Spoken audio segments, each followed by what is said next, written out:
Hey guys, I'm in the studio today with Faber-Castell. They are our partners on today's video tutorial. I am working with the Faber-Castell Design Memory craft line. I'm using their pigment sticks called gelatos. This is a new product and it's pretty cool. Excuse me. It's kind of like nothing really else out there. You can use them like watercolors and you can mix them with some other media, so you can make some really cool mixed media effects. If you are really into scrapbooking or other mixed media, you're probably all over this already. But if you haven't tried this, it's not just for paper, it's not just for canvases. What we're going to be doing today is we are going to be making some mixed media wooden beads. That just gives you a little idea of what we're doing. Now, I am using the Faber-Castell whipped spackle for creating texture today. You can also, this is like a heavy-duty gesso. You can also use, they've got a regular gesso as well, depending on what you're used to working with or what you enjoy. And I've done a little bit of pre-work here and mixed up a couple of colors of the whipped spackle. I am using the bubblegum and champagne gold. And then in the regular gesso, I've got a little bit of green tea here. Those are the colors that I'm using today.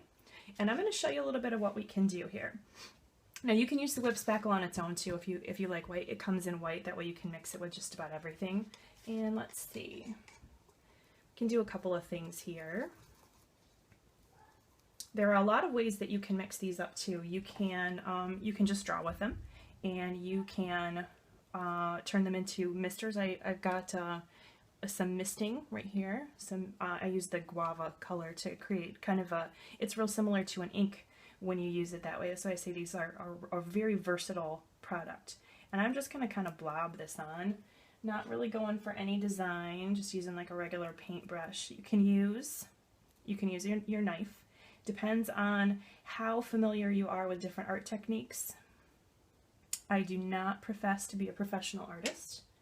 I just jump in the studio and do kind of whatever suits me at the moment. So I'm just going to smooth this on just to get kind of an even coat here, just to give me a little kind of a base coat. It doesn't have to be real even. In fact, it's kind of better if it's a little uneven. And I'm going to set that aside and let it dry for just a few minutes. Now while we're waiting on that to dry just a little bit, I just want to give you a quick overview. Mainly what I'm using today is from the starter kit. This is Designing with Gelatos. And it comes with 10 different colors. These are your basic colors. It comes with some gesso. It comes with your dropper, a mister, and paintbrush, and comes with a little stencil. There's a few things in there that will help you to get started.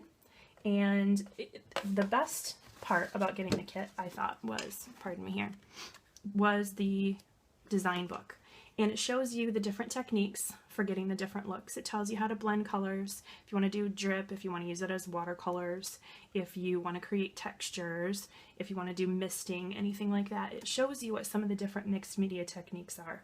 And I've never used gelatos before today, so getting started with this book told me everything I needed to know for how to use this product. So that was actually really helpful and really cool. So if you're looking at this going, gosh, I don't really know how I would use that, if you pick up that starter kit, you'll have all kinds of ideas in no time, because I sure did.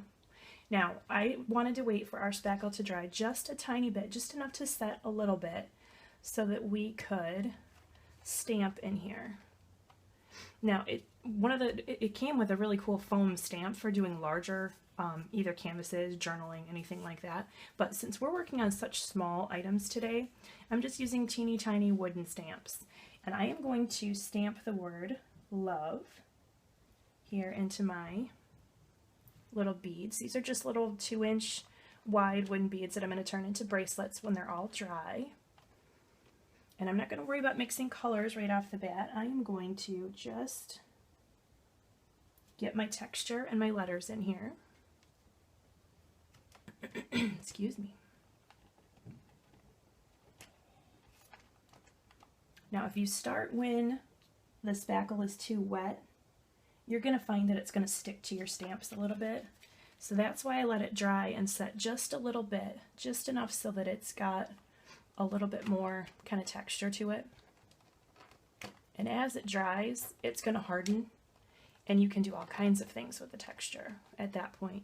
You can add more colors on top of it afterwards. You can color over it. You can spray it. You can paint on it. Anything you'd like to do.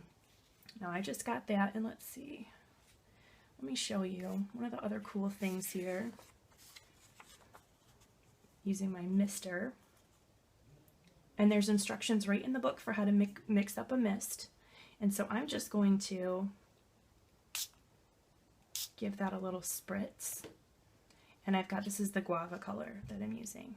And now I've got a little bit of paper here. And I'm just going to add a little butterfly over here.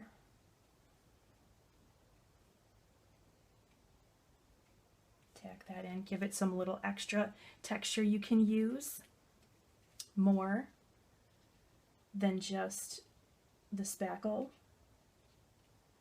Like you can see here, I'm using some paper.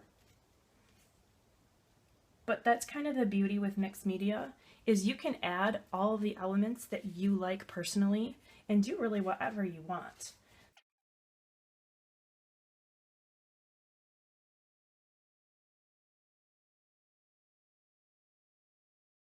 Now I just use my fingers on these. You can certainly use your tools, but because we're working with such small area, that's what's making me, I mean, it's just easier for me to get in here with my fingers. Plus I'm used to, when I'm doing so much with jewelry, I'm used to using my fingers for a lot of stuff anyway. Those on there. And these are just little butterflies that I punched with just a regular paper punch. You can use whatever you like there. And again, I used the gold champagne color over here.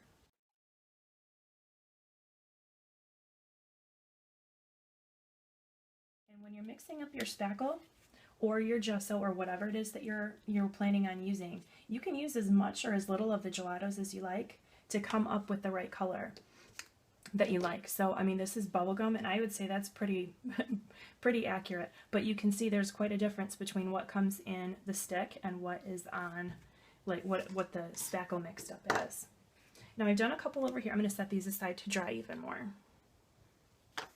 I've done a couple over here that are already dry, and what we can do now is actually use the gelatos, and you can color on top if you want to, over top of the texture, to add a little bit more to it.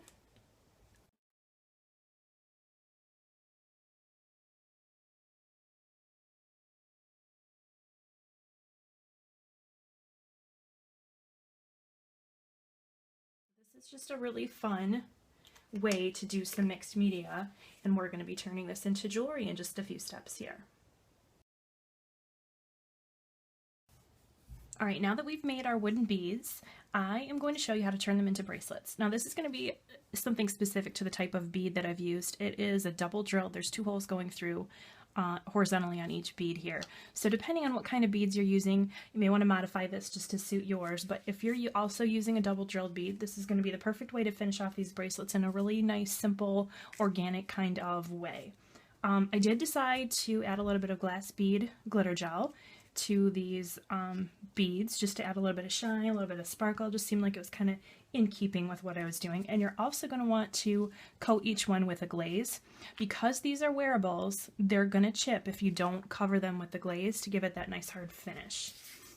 So what I've done now, I didn't want to make you wait while I measure, but what I've done is cut 6 strands 15 inches long of waxed linen. And waxed linen is nice because it is, well, it's a nice cotton cord, but because it's got a wax coating, it's going to, when you form these together, it's nice and stiff, so it'll go all the way through these beads without a needle. So that's pretty important. We're gonna go ahead and we're doing a group of 3 here and feeding it through the top hole. And then we're gonna do another group of 3 and feed it through the bottom hole. You can just kind of pinch it together if it's not quite sticking, and they'll stick together enough for you to push through.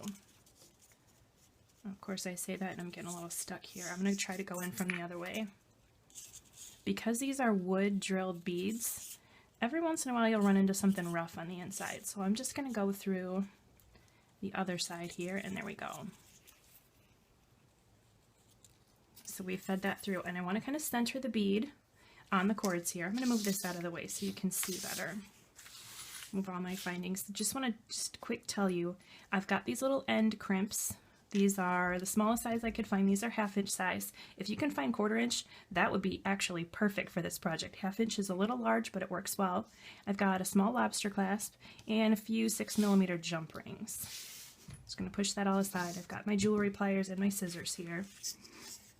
Now what we're going to do now that this is all centered is we're going to do an overhand knot just on the end here. Now I didn't snug it up against that bead just because we're doing one end at a time. Get that knot nice and tight. Push the bead all the way toward it so that it's nice and tight. And then you want to make a careful knot over on this side to kind of trap this bead right in place. And with this one, I'm using all the strands here, just tying an overhand knot, and get it as tight to that bead as you possibly can. Now one thing I'm going to do here is I'm going to use my clipboard to secure my work so that I can braid these strands. I'm just separating them out into 3 parts, just like a normal braid, and you're just going to quick braid. We're going to want a length of between 2 and 2.5 inches of braided length. Depends on how big your wrist is. This is because my bead is about 2 inches. The knots add a little bit of length, and the end cord will add a little bit of length. I'm going to go for right in the middle. I'm aiming for 2.25 inches here.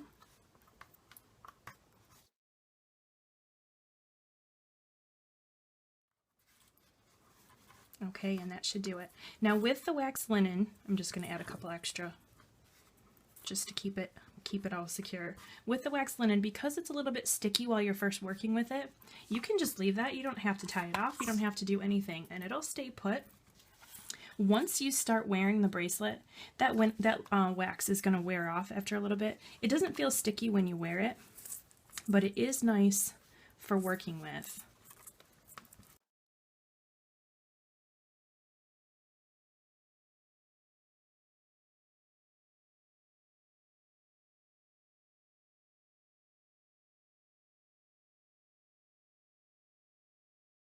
I'm just going to cut this off, and for the amount of time it's going to take while we're working, this will hold together just fine. And I'm going to do the same thing on my other side. Just cut that off. So we've got the little end stubs here. There we go. So that's nice and tight. And there are little teeth inside here that will grip your braid. You don't need to glue it. You don't need to do anything fancy. Just crimp that on there like that. And go ahead and do the other one here.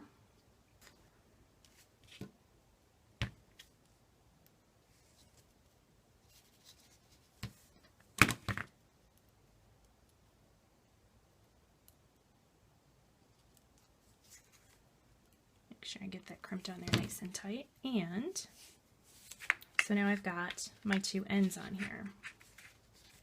So to attach a clasp, you want to use your jump ring.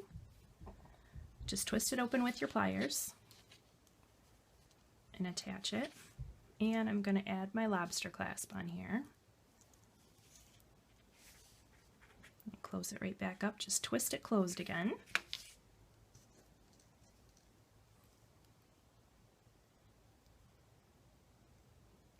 And twist the other one open. Attach that on. And then twist it closed again.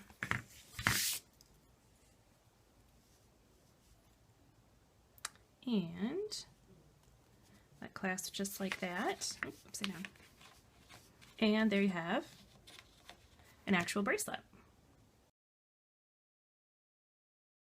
Hey, I'm Adrienne, and let's do some fast crafts. Be sure to subscribe and check me out at happyhourprojects.com.